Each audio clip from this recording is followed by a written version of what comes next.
They said it wouldn't be done. They said no one would record a Let's Play of such a mediocre game. Well, they were wrong. This is the final level of Shaun Palmer's Pro Snowboarder, Glacier. And it is a very fun level, my favorite in the game, because it is so over the top. It's not realistic at all. In fact, this isn't even an actual place. In the early 2000s, there was talk of building a massive structure in Anaheim, California, that would be called Glacier, a place that would basically be the ultimate indoor extreme sports park. There'd be sections for snowboarding, skateboarding, even surfing. And while in 2001, it may have seemed only a few years away, somewhere, funding fell through or just interest fell through, and it was never made, and in 2012, the idea is pretty much dead. Even if it were made, I can guarantee that the actual place would be nowhere near the extremity and hugeness of this level. This place is the most arcade-like and fun the game has been. This place has caused me to say, I'll play it one more time, then find myself still playing it half an hour later or more.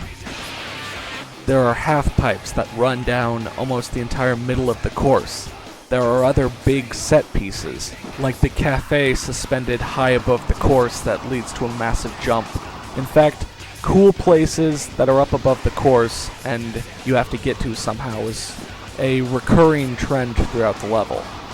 It's fun to get up to those places if for no other reason than to have a big jump at the end, but sometimes you do need to get up there for the objectives. First run down and we're already smashing the place apart.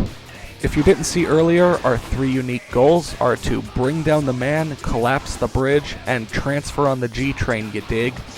You dig isn't part of the goal name, but G-train, that's some really early 2000s slang right there. Anyway, this cool area off to the side has a half pipe, some slides, and palm trees somehow, but it also has the third logo, so we had to visit it.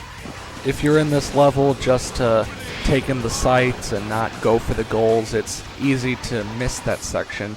There's only one way in, and you have to bonk the massive light fixture above the breakable glass, and the light fixture will break the glass. That is the only way in there, so if you're not going for the logos, that place is easy to miss.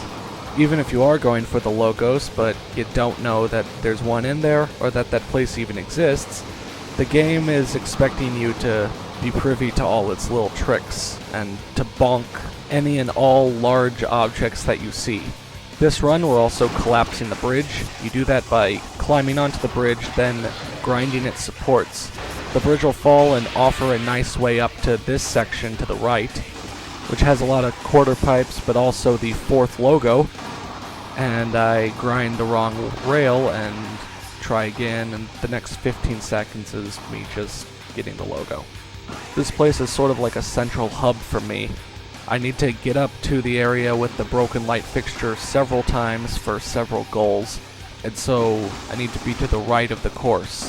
While I don't do much with the actual half pipes here, I come here to set myself up for this jump, which will take me to the broken light area.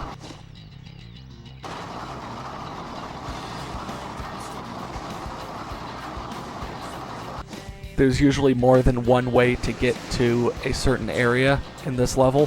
For example, to get to the secret sponsor, I can either grind a rail all the way from the left side over to the right, it's a pretty long rail, or I can jump to the rail at the very end from the right side.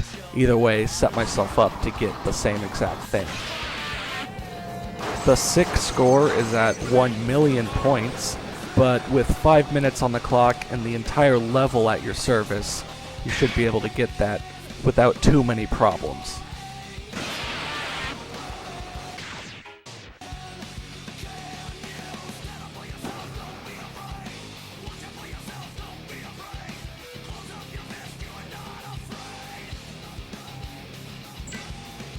At 64 sponsors, we get our character's movie. This is a short 2-minute video or so showing some real life highlights of what our character has done.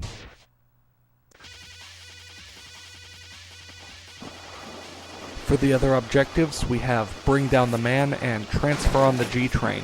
Now, I don't see any trains around here, but in the opening montage it did show a large metal G, so maybe we have to do something with that.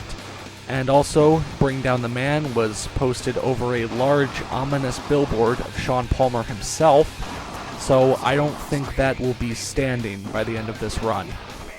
So let's get over to the billboard and work with that first. Now again, there's two ways of getting to it, one from the left and one from the right.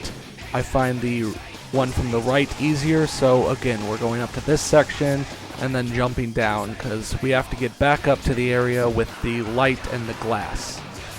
I should mention, weeks ago, before doing this LP, when I was just playing through the game again, just trying to find all the objectives I had to do, I used a few text walkthroughs on GameFAQs, a few levels by I Am Nothing and the other levels by Eamon. And while their walkthroughs were nice, sometimes the game doesn't translate into text very well. Sometimes I didn't know what they were saying I should do, so I found other ways to complete objectives, and sometimes those other ways were easier than what they proposed. Especially in this level, Eamon doesn't mention the jump I do at all between the middle rail in the 5-rail series up to the rail that leads to the massive light and glass floor section. Instead, he mentions other ways of getting to places, but sometimes ways that involve leaps of faith or long grinds where you're going to need really good balance. So while my ways of doing things are pretty well streamlined and reduce the amount of luck you need, I still have to thank them for the guides, because without those, I probably wouldn't have even gotten to the last level. I'm pretty stupid when it comes to figuring things out if I haven't been told anything. So for a game as unplayed as this, to even have that much amount of help to complete the game, I should thank those two. So while I said way at the start of this game that I didn't want to primarily be a guide or a walkthrough, that's sort of the secondary reason for these videos. Now the first still is to show off a underplayed game to people who haven't played it, but the second reason is to help out anyone who might have gotten the game from looking at these videos and thinking it looked fun. So for Transfer on the G-Train, you need to grind a rail, then jump through a G, then land by grinding another rail. And there are 5 Gs scattered throughout the level. You'll find 3 on the left side, 1 here at the end in the middle, and a 5th one on the right. For the 4th G, you want to jump to the left or the right to find a rail to grind. If you just jump straight through it, there's no rail down there.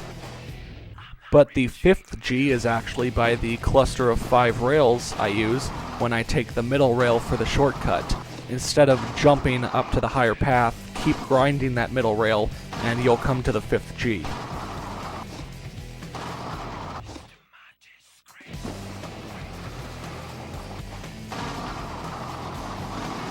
Like I said before, this isn't the only way to get over to those rails. However, I find it's the easiest way for me, and the way that reduces the hassle of something that could happen that would cause me to miss it and have to restart. Sort of making a streamlined tactic, if you will. Now, just grind the middle rail and keep grinding it, and there's the final G. You should land on a rail afterwards, no matter how bad you jump to the side, and that'll be it for transferring on the G-Train.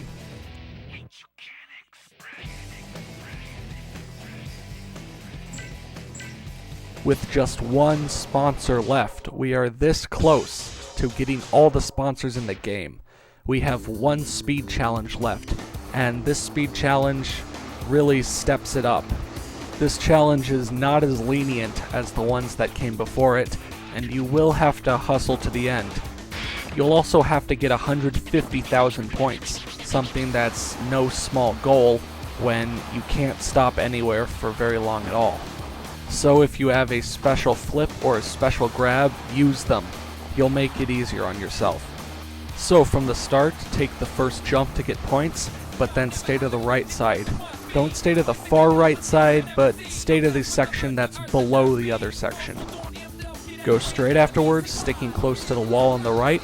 Then you should drop into the half pipe I'm in, where you can get a good 2 or 3 jump combo. But again, try not to get too much airtime or slow down too frequently. You should try to hit the ramp at the end of that half pipe by 4 minutes remaining.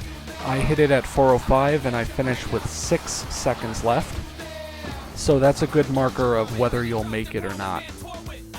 Anyway, I hope you have enough points, because there's really only 1 or 2 jumps, and they're not really big jumps, but you can get a special on the one leading onto the finish line. Well, that's it everyone. That's 72 sponsors, and for the trouble of getting everything, we unlock a cheat code. Now, that's actually the 4th cheat code you'll get. I should mention, after doing Kirkwood, I accidentally saved over the LP file, so I had to go with a file where I was completing other characters and rename that LP, and so Tommy here is actually the 4th character I got to 72. For the first character you do, you'll unlock a hidden character and the cheat kid mode. You also get to see the credits of the game, but they're credits. I won't make you sit through all of them.